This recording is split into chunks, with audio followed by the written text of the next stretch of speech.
Hi friends, स्वागत है आपका अपने YouTube channel cricket talk with Sumit पे, जहां पर हम क्रिकेट के एक इन डेप्थ एनालिसिस करते हैं और अपनी एक व्यू पॉइंट रखते हैं जो भी गतिविधियां क्रिकेट फील्ड पर हो रही होती है या फिर क्रिकेट फील्ड के बाहर हो रही होती हैं। और जैसा कि दोनों ही टीमें, इंडिया वर्सेस न्यूजीलैंड का आज मैच खेला जाना था, वर्ल्ड कप का इंपॉर्टेंट मैच था ये। दोनों ही टीमें 4-4 मैच जीत करके इस सीरीज़ का आगाज़ कर चुकी थी और दोनों ही टीमें चाह रही थी कि हम 5-0 से इस टूर्नामेंट पे आगे बढ़ें। और दोनों ही अभी तक अजय थी और एक टीम को इसमें हारना था और एक टीम को इसमें जीतना था, और जीत यहाँ पर इंडिया की हुई है। What a knock by Virat Kohli. और उससे भी ज़्यादा मैं तारीफ करूँगा इंडियन बॉलर्स की, जिन्होंने स्पेशली न्यूजीलैंड को रिस्ट्रिक्ट किया। जो इंडियन टीम की जो बॉलिंग थी, जो स्टार्टिंग के 10 ओवर के जो स्पेल थे और जो लास्ट के 10 ओवर के स्पेल थे, उसने ये मैच को रिस्ट्रिक्ट किया और न्यूजीलैंड को 272-73 रनों पर समेट दिया। वरना ये एक स्टेज पर न्यूजीलैंड ये 350 350 के ऊपर जाने के लिए रेडी थी, लेकिन यहाँ पर मोहम्मद सामी स्पेशली जो आज का मैच खेलने आए थे, ड्यू टू हार्दिक पांड्या के एब्सेंस पे जो कॉम्बिनेशन बनाना था टीम इंडिया को, वो कॉम्बिनेशन बनाने के लिए सामी को इन किया गया था और सामी ने डिलीवर किया। और मैं हमेशा आपसे बोलता आ रहा हूँ कि सामी इज़ अ मैच विनर। आप उसको खिलाइए, आप उसको टीम में डालिए, लेकिन कुछ इस तरीके से इंडियन टीम को 8वें नंबर पे बैटिंग चाहिए होती थी, जिसकी वजह से सामी को नहीं खिलाया जाता था। और या तो शार्दुल ठाकुर या फिर रविचंद्रन अश्विन को, depending upon the conditions, depending upon the pitch, उनके हिसाब से खिलाया जा रहा था। और आज सामी ने ये बताया कि मैं वर्थ वाइल हूँ और ये सामी का आखिरी ओडीआई वर्ल्ड कप हो सकता है। और वो उसी अंदाज में खेल भी रहे हैं कि जिस तरीके से, मतलब पहली गेंद आई और पहली गेंद पर उन्होंने विकेट लिया, उसके बाद 5 विकेट का आज उन्होंने जो पंजा खोला है और न्यूजीलैंड को जो रिस्ट्रिक्ट किया है, बिलीव मी, वो जो कॉन्फिडेंस देगा इंडियन बॉलर्स को, वो एक नेक्स्ट लेवल पे जाएगा। वरना ये स्कोर 320 325 होता तो इंडिया यहाँ पर फंस चुका था, इंडिया यहाँ पर मैच हार सकता। अगर थोड़ा सा भी इधर उधर इंडियन टीम को विकेट, जो 6वीं विकेट थी जो रविंद्र जडेजा और विराट कोहली के पहले गिर जाती, तो इंडिया को बहुत मुश्किलें हो जाती थी। तो चलिए आज हम मैच का पूरा तफ्तीश करेंगे। 2020 के बाद 2003 से लेकर के अभी तक इंडिया ने न्यूजीलैंड को कोई भी आईसीसी टूर्नामेंट्स के मैच पे नहीं हराया था और वो एक अनबीटन रन पे चल रही थी, चाहे वो टेस्ट चैंपियनशिप की फाइनल हो, चाहे आपका लास्ट ईयर का वर्ल्ड कप का सेमीफाइनल हो, या फिर राउंड रॉबिन मैचेस हो T20 वर्ल्ड कप के, या फिर चैंपियंस ट्रॉफी हो, या कोई भी आईसीसी के इवेंट हो रहे थे। न्यूजीलैंड वहाँ पर इंडिया को बहुत ही कड़ा मुकाबला देता था और न्यूजीलैंड को बीट करना इंडिया के लिए बहुत ही टफ चैलेंज होता था। और आज जिस तरीके से धर्मशाला में टीम इंडिया ने टॉस जीता, रोहित शर्मा ने टॉस जीता और टॉस जीत करके यहाँ पर पहले फील्डिंग का फैसला किया, और जो कि रोहित शर्मा का ये ट्रेंड चला आ रहा है कि वो चेजिंग में बिलीव करते हैं और अपनी बैटिंग को टेस्ट करते हैं। बैटिंग पे भरोसा उनको ज़्यादा है कि हम कोई भी टारगेट को चेस कर सकते हैं, आप रन बनाइए जितना बना सकते हैं। तो जब टीम इंडिया ने टॉस जीता और बॉलिंग का फैसला लिया तो 2 चेंजेस लाजमी थे हार्दिक पांड्या की वजह से।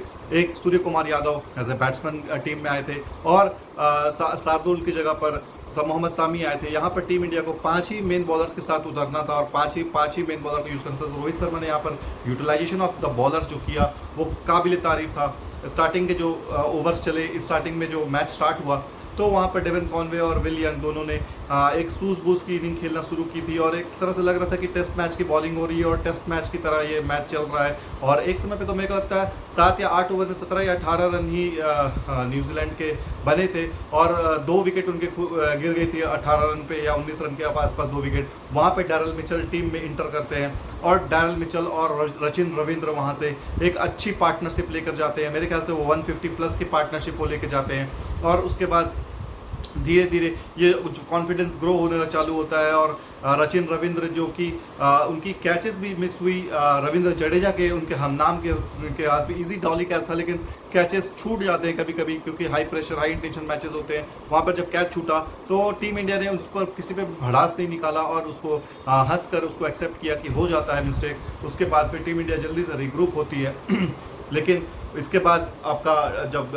डैरल मिचेल का भी एक कैच छूटता है डीप में, वहाँ पर एक कैच मिस होता है जसप्रीत बुमराह से और एक और कैच मिस होता है आपका केएल राहुल के विकेट कीपिंग उस आज के मैच में उतनी अप टू मार्क नहीं थी, लेकिन एक कैच वहाँ पे भी मिस होता है। लेकिन फिर भी न्यूजीलैंड ने अपनी टीम को ये बनाए रखा था और एक समय पे न्यूजीलैंड 174 175 पर 2 विकेट के नुकसान पर ही थी और एक लॉन्च पैड उनको मिल गया था कि वो एक बड़े स्कोर की ओर अग्रसर हों। और एक टीम इंडिया लेकिन फिर भी वहाँ पर अपना जो स्किल है जो उनकी बॉलिंग लाइनअप है, जो उनकी लाइन लेंथ है, उसको मेंटेन करके रखी।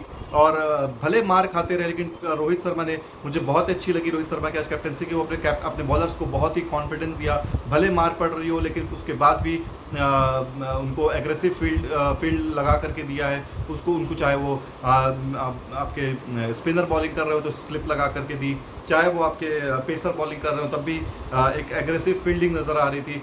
देखिए, एग्रेशन एक 2-3 तरीके से होता है। तो बॉलर जो अपने बॉलिंग करता है उस पर एग्रेशन दिखता है, उसके बाद जो फील्ड आप जो जिस तरीके से सेट करते हैं ना, वो भी एक एग्रेशन का पार्ट होता है। जिस तरीके से आज डैरल मिचेल को आपके रचिन रविंद्र को आउट होने के बाद टीम इंडिया ने एकजुट होकर के लैथम और मिचेल की जो पार्टनरशिप थी वो कुछ रन बॉल ही चल रही थी, ज़्यादा रन का अंतर नहीं था। 205 203 पे न्यूजीलैंड एक समय पे 3 विकेट पे खेल रहा था और शायद 36 ओवर ही हुए थे। उसके बाद लास्ट के जो 14 ओवर है उसमें 68-70 रन ही बना पाई न्यूजीलैंड और पूरी की पूरी टीम ऑल आउट हुई है। स्पेशली मोहम्मद सामी ने जो 2 क्विक विकेट्स निकाली नीचे, और आपके कुलदीप यादव ने भी जो 2 विकेट निकाली, स्पेशली टॉम लैथम का, और आपके बाद उसके बाद नेक्स्ट बैट्समैन जो आए मार्क चैपमैन, उन दोनों की विकेट निकलने के बाद टीम इंडिया को एक अच्छा बूस्टअप मिला, जहां से वो रिस्ट्रिक्ट कर सकती थी न्यूजीलैंड को, और उन्होंने रिस्ट्रिक्ट भी किया। 270 280 इस स्कोर पर मेरे ख्याल से बिलो पार स्कोर था। अगर ये 320 325 होता तो फिर यहाँ पे एक सिग्निफिकेंट चांस था न्यूजीलैंड को। और न्यूजीलैंड अगर इंडिया को कहीं पर हरा सकती थी तो वो इसी पिच पर हरा सकती थी, क्योंकि यहाँ पे पिच शाम में थोड़ा सा स्विंग होता है, थोड़ा सा मूवमेंट देखने को मिलता है, पिच थोड़ा फास्ट है, और यहाँ पे स्पिनिंग उतना नहीं होता है जितना बाकी पिचेस इंडिया पे होते हैं। तो यहाँ पर एक अच्छा मौका था इस पिच पे न्यूजीलैंड को, इंडिया को हराने के लिए, लेकिन न्यूजीलैंड ने वो मौका गंवाया। कुछ ऐसे ब्रिलियंट मौके मिले थे न्यूजीलैंड को जहां पर वो टीम को इंडियन टीम को घेर सकती थी, लेकिन वहां पर उन्होंने मिस अपॉर्चुनिटी किया और वो टाइट लाइन लेंथ नहीं रख पाए। न्यूजीलैंड यहां पर 5वें बॉलर को बहुत मिस कर रही। उनके 5वें बॉलर के तौर पर रचिन रविंद्र और ग्लेन फिलिप्स का उन्होंने इस्तेमाल किया, जो कि थोड़े से महंगे भी साबित हुए। लेकिन जो आज बॉलिंग की है स्पेशली मिचेल सैंटनर ने, वो बहुत ही ज़बरदस्त बॉलिंग थी। मतलब इंडियन टीम स्पिनर को बहुत अच्छा खेलती है, लेकिन फिर भी सैंटनर ने टीम इंडिया को बांध कर रखा। और जो लास्ट के इंडियन टीम जब उनकी 2 विकेट गिर जाती है क्विक सक्सेशन पे, केएल राहुल का और उसके बाद आपका सूर्य कुमार यादव का, तो वहाँ पर जो 2 ओवर सैंटनर के बचे हुए थे, वहाँ पर जो इजी वे में विराट कोहली ने उसको नेगेट किया, वो काबिल तारीफ है। यही नेगेट अगर पाकिस्तान उस दिन जैम पैक ओवर को कर जाती, 2 ओवर पे बची हुई थी, जहाँ पर इफ्तिकार अहमद और रिजवान खेल रहे थे, वो 2 ओवर अगर निगेट कर जाते तो फिर तो पेसर के अगेंस्ट में वो रन बना लेते, लेकिन वहाँ पर वो निगेट नहीं कर पाए। यहाँ पर टीम इंडिया ने निगेट किया उसको, ज़्यादा उनके खिलाफ रिस्क नहीं लिया, सिंगल डबल खेल करके एक अच्छा प्लेटफॉर्म तैयार कर रही थी और उसी डायरेक्शन की ओर बढ़ते चले गए और जीत इंडिया को आसानी से मिली। यहाँ पर ऑलमोस्ट 4 विकेट से टीम इंडिया ने ये मैच जीता। विराट कोहली अपने सेंचुरी के लिए जा रहे थे। विराट कोहली ने जो आज चेस किया है, जो मुश्किल हालात, मुश्किल कंडीशंस पे जो चेस किया है, बैटिंग यहाँ पर बिल्कुल अनुकूल नहीं था, बॉल फंस कर आ रहा था। अगर स्पिनर्स जो थे, स्पेशली रचिन रविंद्र और मिचेल सैंटनर, वो अगर बॉल को थोड़ा सा लूप, थोड़ा सा एयर दे रहे थे तो वो बॉल थोड़ा सा घूम भी रहा था, टर्न भी रहा था। आप देखे होंगे कोहली 2-3 बार हिट हुए हैं और कोहली डीप पे या फिर कवर्स पर डॉट बॉल बहुत ज़्यादा खेले हैं, क्योंकि वो बॉल घूम रही थी, फंस रही थी, और जो वो स्ट्रोक खेल रहे थे तो वो बैट पे ठीक से आ नहीं रहा था और सीधा वो गैप पे नहीं जा रहा था, वो फील्डर्स के पास जा रहा था।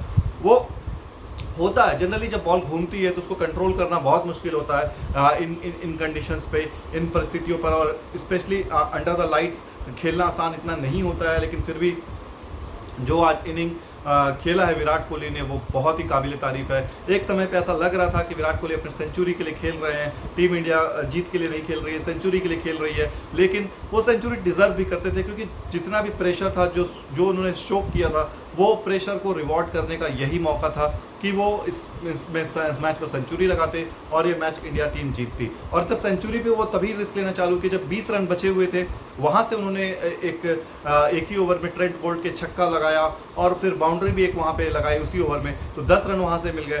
तो 82 से सीधा रोहित शर्मा, सॉरी विराट कोहली 92 पे पहुंच गए। और टीम के लिए जीतने के लिए भी 7 रन चाहिए था, और विराट कोहली को भी सेंचुरी के लिए 7 रन चाहिए था। लेकिन फिर वो 2-3 डॉट्स बॉल खेले और फिर 1-2 सिंगल भी मिस किए अपना सेंचुरी बनाने के लिए कि वो हिट कर सके।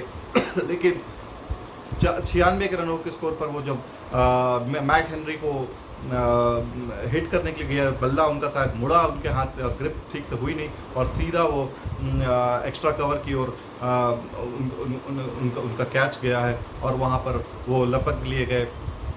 मैट हेनरी को उनका विकेट मिला। मैट हेनरी आज के मैच में बहुत ही ज़बरदस्त और बहुत ही कमाल की बॉलिंग किया, लेकिन उनको वो सिर्फ उनके खाते में विराट कोहली का विकेट था। लेकिन जो मैट हेनरी ने आज बॉलिंग की है, स्पेशली शुभमन गिल को और रोहित शर्मा को, कई दफ़ा उन्होंने बीट किया है। और आज उनका दिन नहीं था, नहीं तो यही जो बीट हुए है ये आसानी से इस पे आपको कैच दे करके वो स्लिप में या फिर कैच या फिर विकेट कीपिंग पोजीशन पर आराम से वो 2-3 विकेट निकाल सकते थे। लेकिन लक शायद आज इंडियन टीम के साथ थी। लेकिन मैट हेनरी ने जो बॉलिंग की है, और स्पेशली मार पड़ने के बाद रोहित शर्मा ने उन पर 2-3 दफ़ा चार्ज भी किया, 6 और 4 भी बटोरा, लेकिन फिर भी वो अपने चैनल को नहीं छोड़ा उन्होंने, और वो कंटिन्यूस उस लाइन और लेंथ पर बॉलिंग करते रहे। मैट हेनरी इस सीरीज़ के, इस टूर्नामेंट के बहुत ही घातक गेंदबाज मुझे नज़र आए। स्पेशली बोल्ट से भी ज़्यादा घातक नज़र आज आ रहे थे। बोल्ट तो मुझे वो स्पार्क नज़र नहीं आया आज बोल्ट की गेंदबाजी पे, क्योंकि जनरली बोल्ट क्या होते हैं कि वो आपके राउंड द विकेट बॉलिंग करते हैं, लेकिन आज वो राइट हैंडर को पहले ही ओवर या 1.5-2 दूसरे ओवर में ही वो राउंड द विकेट आना चालू हो गए, जहाँ पर स्विंग खत्म हो गया, और फिर बहुत ही आसानी से शुभमन गिल और रोहित शर्मा ने उनको टैकल किया, आगे निकल करके चढ़ के खेल रहे थे। एक दो दफ़ा रोहित शर्मा ने उन पर छक्का भी चार्ज किया, लेकिन बोल्ट में मुझे वो स्पार्क नज़र नहीं आया कि हाँ, लग रहा था कि वो ट्रेंट बोल्ट हैं और उनकी स्विंग हो रही है, जो बनाना स्विंग देखने के लिए हम लोग जाने जाते हैं ट्रेंट बोल्ट, वो स्विंग आज नदारत थी, गायब थी, पिच पे देखने को बिल्कुल भी नहीं मिली। कुछ गलतियां न्यूजीलैंड की भी हुई है। न्यूजीलैंड ने जब स्पेशली डैरल मिचेल ने एक स्टेज पे डैरल मिचेल ऐसा आ गए थे ना कि लास्ट की जो मैं काउंट करूं, मैंने काउंट नहीं किया, लेकिन मुझे जो लगता है कि लास्ट के 38 बॉल पर सिर्फ 38 रन डैरल मिचेल ने बनाए हैं, सिर्फ 38 रन। ये जो 38 गेंदों पर वो दबाव इतना क्रिएट कर दिया सामने वाले बैट्समैन पे कि वो अंधाधुंध अननेसेसरी स्ट्रोक्स खेलना चालू कर दिया, और विकेट फिर डाउनफॉल होती चली गई। डैरल मिचेल ने अपने सेंचुरी के लिए मुझे लगा कि यहाँ पर खेल रहे थे, और उस चक्कर में बहुत डॉट बॉल्स खेला उन्होंने, बहुत डॉट बॉल खेला। मतलब 38 से 44 ओवर तक तो मुझे लगता है कोई बाउंड्री ही नहीं पड़ी, और ये जो बाउंड्री नहीं पड़ी उसका जो खामियाजा न्यूजीलैंड को भुगतना पड़ा कि वो 20, 25, 30, 50 रन के आसपास शॉर्ट रह गए। वरना ये दोस्त इसलिए न्यूजीलैंड यहाँ पे 320, 330 करती, लेकिन डैरल मिचेल बहुत ज़्यादा, हद से ज़्यादा स्लो खेले, और सेट वो बैट्समैन थे, उनको ज़्यादा हिट लेना था, ज़्यादा चार्ज करना था, लेकिन 4 नए बैट्समैन कर रहे थे। वो मुझे वहाँ पे थोड़ा सा कमी खला। हो सकता है न्यूजीलैंड की वहाँ पर स्ट्रैटेजी क्या होगी क्या नहीं होगी, लेकिन ये गलत स्ट्रैटेजी थी। अगर आपका सेट बैट्समैन खेल रहा है, उसको चार्ज करना चाहिए पहले, क्योंकि वो आसानी से आपका हिट कर सकता है, वो काउंटर पंच ज़्यादा अच्छे से कर सकता है बजाय न्यू बैट्समैन के आने से, और इससे दबाव बढ़ता चला गया, जिसकी वजह से विकेट अदर एंड से गिरते चले गए, और डैरल मिचेल लास्ट तक नॉट आउट रहे। लास्ट में ओवर में शायद सेकंड लास्ट बॉल पर वो आउट हुए हैं, और वहाँ से 130 रन के आसपास उन्होंने इनिंग खेली। और न्यूजीलैंड का जो मैं इनिंग स्कोर कार्ड देख रहा था, किसी ने भी 100 के ऊपर का स्ट्राइक रेट नहीं रखा, चाहे वो एक बॉल क्यों ना खेला हो, उसका भी स्ट्राइक रेट 100 का नहीं था। सिर्फ डैरल मिचेल का 100 का, 102, 101 का स्ट्राइक रेट है, बाकी किसी का भी स्ट्राइक रेट 100 के ऊपर नहीं है। अगर आप इंडिया के साथ बैटिंग कर रहे हैं, इंडिया के साथ आप खेल रहे हैं, तो आपको 320, 330, 350 तक जाना ही जाना है। अगर आप नहीं जाएंगे तो इंडियन टीम कभी भी प्रेशर में नहीं आएगी। ये न्यूजीलैंड के अच्छा लक था कि विकेट उनको लगातार मिलते चले गए, वरना इंडिया टीम ये मैच निकाल चुकी थी। स्टार्टिंग के जो 10 से 11 ओवर थे, उसमें रोहित शर्मा और शुभमन गिल ने 70-71 रन ठोक दिए थे। यही प्लेटफॉर्म था कि इसी वजह से विराट कोहली इतने डॉट बॉल खेल सके, उसके बाद आपके केएल राहुल डॉट बॉल खेल सके, क्योंकि वो जो स्टार्ट मिलता है, वो स्टार्ट मिल चुका था टीम इंडिया को, 70-71 रन हो चुके थे। उसके बाद रोहित शर्मा एक अनलकी डिसमिसल, बैट को अपना वो आगे की ओर फेंका उन्होंने, जबकि गैप बहुत था आपके बैट और स्टंप के बीच में या बैट और पैड के बीच में, और इनसाइड एज लग करके वो बोल्ड हो गए। अनलकी डिसमिसल था, लेकिन जनरली ये एक सेट हो चुका है कि ट्रेंड हो चुका है कि विकेट्स अगर आपको अगर अच्छे बॉल पे नहीं मिल रहे तो बुरे बॉल पर आजकल विकेट जल्दी मिल जाते हैं। आज सामी के साथ भी ऐसा ही कुछ हुआ कि पहले ही बॉल उन्होंने फेंका और इनसाइड एज लग करके बोल्ड हो गए आपके विल यंग। और इंडियन टीम के भी साथ यही हुआ कि रोहित शर्मा इनसाइड एज लगा और वो क्लीन बोल्ड हो गए। उसके बाद थोड़ा सा टीम इंडिया प्रेशर में दिखाई दी, लेकिन शुभमन गिल थोड़ा सा अनसेटल लग रहे थे क्योंकि बहुत बार वो मिस हो गए थे। बहुत बार वो उनका जो फ्री फ्लो जो कवर ड्राइव होता है उसको न्यूजीलैंड ने बहुत अच्छे से रोका भी। उन्होंने कवर्स पे फील्डर ले रखे थे ताकि वो जबकि 10 ओवर्स के अंदर में वो उन्होंने कवर्स पे फील्डर लगा रखे थे क्योंकि पता था कि शुभमन गिल कवर ड्राइव बहुत अच्छा खेलते हैं और वो कवर ड्राइव खेलेंगे तो उनको एक ही रन मिलेगा। तो इसकी वजह से उनके जो स्कोरिंग बाउंड्रीज थे वो रोके गए थे और फ्रस्ट्रेशन में आकर के लोकी फर्ग्यूसन के पहले ही ओवर में शुभमन गिल ने कट किया और कट करके सीधा वो थर्ड मैन पे वो कैच आउट हुए, जहाँ पर वो बहुत ही निराश नजर आ रहे थे। एक अच्छी इनिंग की वहाँ पे उनकी टीम की जरूरत थी, लेकिन शुभमन गिल ने वो उस मौके को भुनाया नहीं और 2 विकेट इंडिया की क्विक सक्सेशन में 77-80 रन के आसपास 2 विकेट गिर जाती है। वहाँ पर एंट्री होती है श्रेयस अय्यर की। श्रेयस अय्यर ने जो आज चार्ज किया है और जो मतलब फ्री फ्लो में खेला है वो आज देखें, भले उनकी इनिंग शॉर्ट थी तो 27-30 रन की उसकी इनिंग थी उसकी, लेकिन जो जितने भी वो बॉल खेला है या जितने भी उसने स्ट्रोक लगाए हैं वो सारे मेरिट्स पे लगाए हैं। मुझे लगता है Shreyas Iyer form of the life अपने एंजॉय कर रहे हैं। वो थोड़ा बहुत उनको ईगो नहीं बोलूँगा मैं, लेकिन हाँ वो एक चैलेंज की तरह ले लेते हैं कि हाँ जैसा शॉर्ट बॉल आ रही है तो उसको उनको हर बॉल को हिट करना। अगर आप हर बॉल को हिट करेंगे तो एक ना एक मिस हिट होगी और आप आउट हो जाएंगे। आज भी वो शॉर्ट बॉल पे ही आउट हुए हैं जो कि उनकी कमजोरी है, लेकिन वो जो टाइम कर रहे हैं, जो बॉल पर जो बैट लग रहा है वो बहुत ही ज़बरदस्त स्वीट लग रहा है। लेकिन हर गेंद पर आप खेलेंगे तो आप एक नए गेंद पर आउट हो जाएंगे और फिर एक रेपुटेशन सा बन जाता है कि आप शॉर्ट बॉल पर जल्दी आउट हो जाते हैं। तो यहाँ पर श्रेयस अय्यर को थोड़ा सा एक पॉलिसी लेकर के चलना पड़ेगा, mix your aggression with caution. अगर आप एग्रेसिव खेल रहे हैं ठीक है खेलिए, लेकिन आपको कॉशन के साथ रहना है। आप वहाँ पर कभी सिंगल लेने के लिए कोशिश करिए कि हाँ मैं टैप करूँ और सिंगल लेकर के निकल जाऊँ शॉर्ट बॉल पर। लेकिन अगर इस तरीके से इनिंग शॉर्ट बॉल पर वो खेलते हैं तो वो लंबा खेल पाएंगे, वरना ये जो कमज़ोरी उनकी है इस पर हर बार हर कोई न्यू टीम का जो बॉलर होंगे या अच्छी टीम की जो बॉलर होंगे वो टेस्ट करेंगे श्रेयस अय्यर को। लेकिन जो उन्होंने आज कवर ड्राइव्स लगाए हैं, जो आज पंचेस किए हैं, जो कट्स लगाए हैं, जो पुल्स किए हैं उन्होंने, वो बहुत ही आज एक शॉट्स उनका एक बाउंड्री आज उनका जाकर के आप फिर से देखिएगा एकदम क्लासी नॉक थे, मतलब टेक्स्ट बुक शॉट्स लगा रहे थे श्रेयस अय्यर।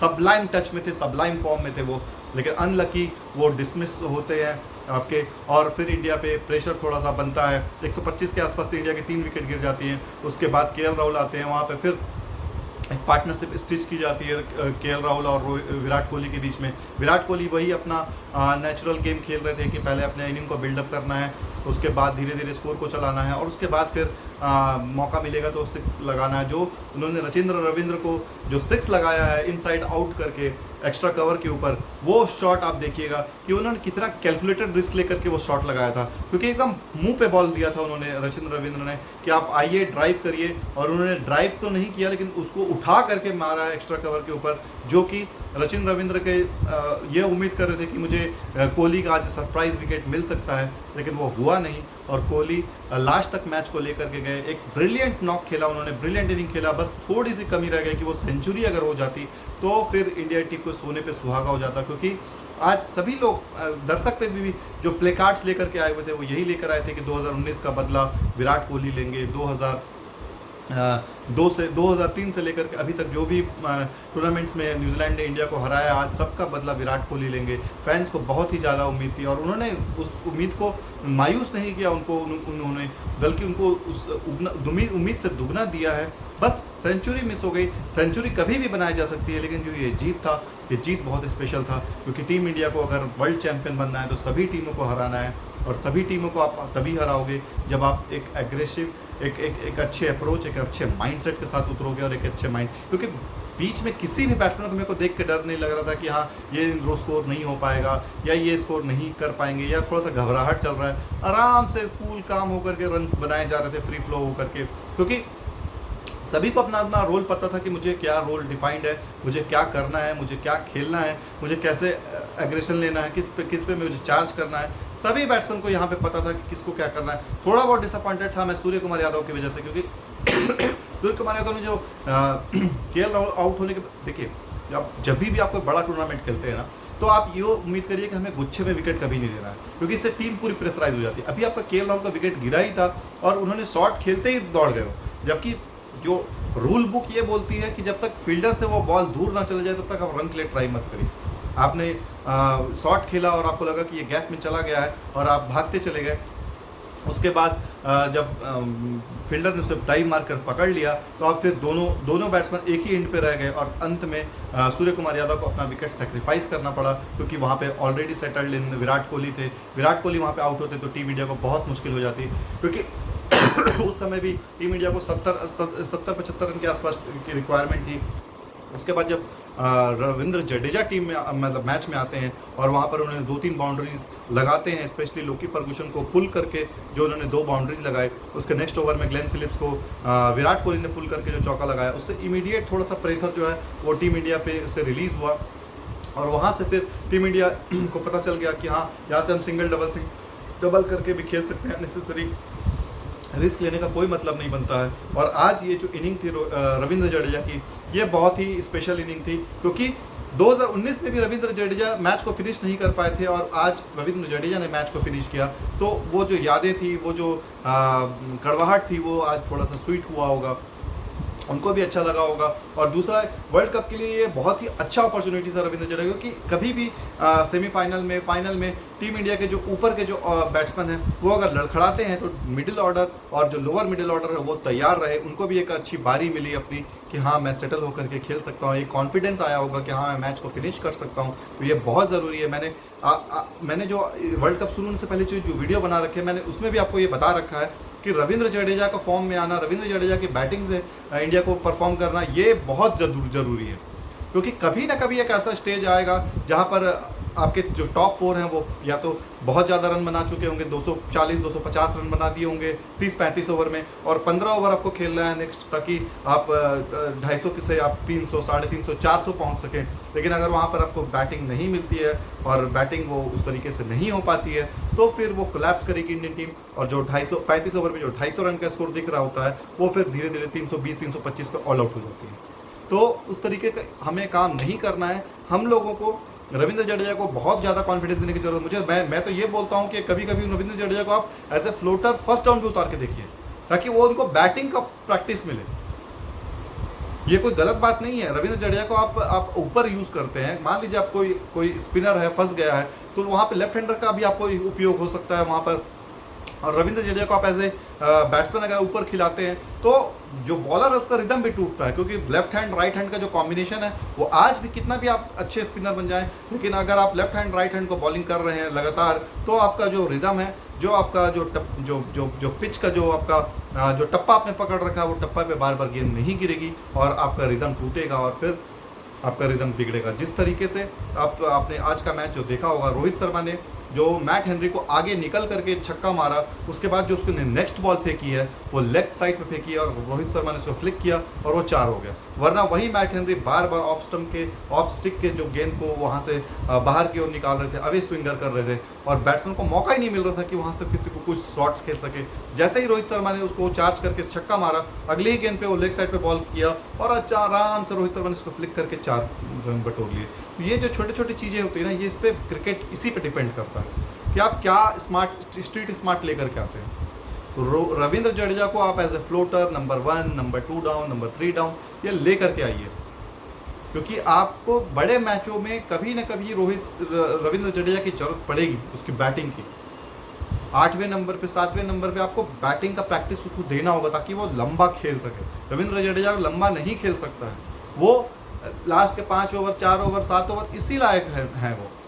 आप उसको थोड़ा सा लंबा खिलाने का प्रैक्टिस करवाइए कि हाँ, आप भी एक अच्छे बैट्समैन हैं और आप उसको लंबा खेल सकते हैं। तो इसी के साथ मैं आज का ये वीडियो यहाँ पे समाप्त करूँगा, लेकिन कल एक इम्पॉर्टेंट मैच है, कल पाकिस्तान वर्सेस अफगानिस्तान है। कल अफगानिस्तान बहुत ही हार्ड आएगी पाकिस्तान पर। जो ये ट्रैक रिकॉर्ड है, जो ये बार बार अफगानिस्तान जीतते जीतते रह जाती है, कभी आपके आसिफ अली मैच जिता देते हैं, कभी आपके 2 बार नसीम शाह ने मैच जिताया है। तो कल ना तो आसिफ अली होंगे ना नसीम शाह होंगे। कल अफगानिस्तान अगर चेन्नई की पिच पे क्या करती है, इस पर हमारी विशेष नज़र रहेगी। और पाकिस्तान को ये मैच हर हाल में जीतना होगा और अपने वर्ल्ड कप के कैंपेन को आगे बढ़ाने के लिए।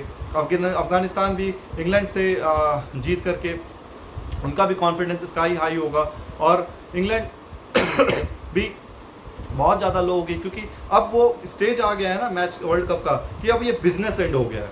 यहाँ से अगर आप 1 मैच 2 मैच हारते हैं तो आप बाहर हो जाएंगे, क्योंकि फर्स्ट हाफ जो होता है वर्ल्ड कप का वो होता है कि आप रिदम में आए, एक लय में आए, आपको पता हो कि मेरे बेस्ट प्लेयर कौन है, बेस्ट प्लेइंग 11 कौन होंगे। मुझे इंग्लैंड का जो मसला नज़र आता है ना, वही सेम मुझे पाकिस्तान का मसला नज़र आता है कि उनको पता ही नहीं होता है कि हमें कौन से प्लेयर को किस दिन खिलाना है और किस दिन नहीं खिलाना। आपके पास सेटल्ड बैट्समैन है यार, आपके पास सेटल्ड प्लेयर है, उसके बाद भी आप उसको टीम को अनसेटल किए रहते हो। मुझे नहीं पता है कि किस चक्कर में या किस चीज़ के लिए आप कर रहे हो ऐसा।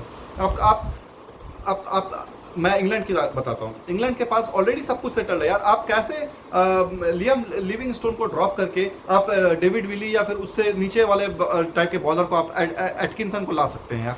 आपको जब आपने डिसाइड कर रखा है वर्ल्ड कप से पहले कि मैं अपने बैटिंग के ऊपर मैच जीतूंगा, 8 नंबर पर 9 नंबर पे मेरी बैटिंग यूनिट होगी, तो आप कैसे ड्रॉप कर सकते हैं? आपको सिंपल सा कैलकुलेशन करना था यार यहाँ पे कि आपके जो ओपनर हैं वो आपके डेविड मलान होंगे और आपके पास जॉनी बेयरस्टो होंगे। नंबर 3 पर आपके पास आएंगे जो रूट, नंबर 4 पर आपके पास होंगे हैरी ब्रुक्स, नंबर 5 पर आपके पास होंगे जॉस बटलर, नंबर 6 पे होंगे आपके पास लियम लिविंगस्टोन, 7 पर आपको स्टोक्स चाहिए तो स्टोक्स को खिलाइए, 8 पर आप मोइन अली को ला सकते हैं, 9 पर आप सैम करन को लाइए, 10 पर आप क्रिस वोक्स को लाइए, 11 पे आप टॉपली को ले आइए। यह आपकी बैटिंग लाइन होनी चाहिए। या अगर आपको इसमें से एक वोक्स को हटाना है तो आप आदिल रशीद को ले आइए। इस तरीके से आप कॉम्बिनेशन बनाएंगे तो आपका बहुत ही अच्छा प्लेइंग यूनिट बनेगा। और एक ना जैसे आपके पास हमेशा ऑप्शन होंगे कि हमको स्पिन पे जाना है या पेस पे जाना है। ऑल्दो चलो स्टोक्स नहीं खेल रहे तो स्टोक्स की जगह पर आप एक अच्छे प्लेयर को ले आइए, अच्छे बॉलर को ले आइए, क्योंकि आपके पास बैटिंग लाइनअप ऑलरेडी है। स्टोक्स को रख करके आप अननेसेसरी आप भीड़ जमा मत करिए, क्योंकि जो रिदम है ना वो खराब हो जाता है। लियम लिविंगस्टोन वो बंदा था यार कि आपको न्यूजीलैंड वाली सीरीज में उसने सेंचुरी कर रखी है, उसने अच्छा स्कोर कर रखा है, उसको आप ड्रॉप करके आप बेन स्टोक्स को लेकर के आ रहे हो, वो भी ऐसे मैचेस में कि जहां पर आपका डू एंड डाई सिचुएशन। तो इंग्लैंड और पाकिस्तान आप मतलब मेरिट के ऊपर टीम का सिलेक्शन करिए, किसको कब खिलाना है, किसको कब बिठाना है, ये आपको पता होना चाहिए। अब जो पाकिस्तान ने गलती की, सदाब खान को उस मैच में बिठा करके, सदाब खान आपको नंबर 8 नंबर 9 तक बैटिंग का आपको अपॉर्चुनिटी देता है। आप कैसे आप अपना कॉम्बिनेशन खराब कर सकते हैं just because of Usama Mir को आप ले? ठीक है, आप उसामा मीर को लाए तो आप नवाज को वहाँ पे बिठाइए। नवाज को अगर आप खिला रहे हो तो नवाज को आप एज अ फ्लोटर यूज़ करिए नंबर 3 नंबर 4 नंबर 5 पे। आप उसको 7वें नंबर 8वें नंबर पे बैटिंग कराते हैं और उसको मौका नहीं मिलता है तो वो फिर फ्रस्ट्रेट होकर के अपना विकेट दे करके चला जाता है। तो आप देखिए, जब आप इतने बड़े रन का जब पीछा करते हो ना तो आपको अपोजिशन को डराना होता है। मैं उस दिन भी बोल रहा था कि जॉस बटलर को नंबर 1 डाउन आना चाहिए था। जॉस बटलर उस तरीके का, अगर आपका जॉनी बेयरस्टो जल्दी आउट हो गया है तो जॉस बटलर को वहाँ पर आना था। और जॉस बटलर अगर वो चार्ज ले लेता और एक अच्छी इनिंग खेल जाता 40-50-55 रन की, तो फिर नीचे वाले बैट्समैन को बहुत अच्छा हो जाता है कि वो गेम को चला सके। लेकिन आपके स्टार्टिंग में ही 3-4 विकेट आपने दे दिया, उसके बाद जॉस बटलर 5वें-6वें नंबर पर बैटिंग करने आ रहे हैं, तब तक मैच खत्म हो चुका है। बॉलर फिर चढ़ करके बॉलिंग करेगा, उसके बाद फिर तो जिराल्ड कोइट्जे भी आपका चढ़ कर बॉलिंग करेगा और वो भी 2-3 विकेट निकाल करके गया उसने। ये सारी चीज़ें आपको देखनी होंगी। कल का मैच अफगानिस्तान के लिए बहुत ही इंपॉर्टेंट है, पाकिस्तान के लिए उससे भी ज़्यादा इंपॉर्टेंट है, क्योंकि कल का मैच अगर पाकिस्तान हारता है तो फिर वर्ल्ड कप से बाहर होने का उसका चांसेस बहुत ज़्यादा बढ़ जाएगा। मतलब मान के चलिए 80% फिर वो बाहर है। तो कल पाकिस्तान को हार्ड आना पड़ेगा। चिप्स उनके डाउन है, टीम पूरी गिरी हुई है, लेकिन यही मौका होता है कि जब टीम को आप उठाते हैं अपने कंधों पर। मुझे याद है 1996 का वर्ल्ड कप, सचिन तेंदुलकर अपने कंधे पर अकेला वो उठा करके वो सीरीज़ को टीम इंडिया को वो सेमीफाइनल तक पहुंचाया। अकेला वो मैच को चलाते चला गया, हर मैच पे वो अकेला रन स्कोर करता चला गया। मतलब ऑस्ट्रेलिया के साथ देखिए तो उसी ने स्कोर किया, वेस्ट इंडीज़ के साथ देखेंगे तो उसी ने स्कोर किया, कीनिया के साथ देखेंगे तो सचिन ने ही स्कोर किया। जिम्बाब्वे वाले मैच में विनोद काम्बली ने वहाँ पे सेंचुरी लगाई थी, उन्होंने स्कोर किया। उसके बाद श्रीलंका के साथ जो मैच था, जो ग्रुप वाले मैच था, उसमें भी सचिन तेंदुलकर ही चले। उसके बाद आपका सेमीफाइनल था, उसमें भी सचिन तेंदुलकर ही चले। तो वो अकेला उसने मैच को निकाल करके एक टीम को ढोया है यार। आप बाबर आजम को भी यहाँ पर यही करना चाहिए कि अकेले, अगर टीम साथ नहीं दे रही है, आपको अकेला एक स्टैंड आउट प्लेयर बनना है कि मैं खड़ा हूँ तो मेरी टीम टॉप पे रहेगी, मैं खड़ा हूँ मेरी टीम टॉप पे रहेगी। तो रन रेट जो रन रेट चाहिए वो रन रेट हम लेके चलेंगे। मैं आउट हुआ उसके बाद भले जो ड्रॉप हो रही हो, जो हो रही हो, वो चलेगा। तो कल हम अच्छे से इसका एनालिसिस करेंगे और आपको पूरा बताएंगे कि कल का मैच में क्या हुआ। तब तक अपना बहुत ज़्यादा ख्याल रखिए। मिलते हैं कल एक नए एपिसोड पे। जय हिंद, वंदे मातरम, जय भारत।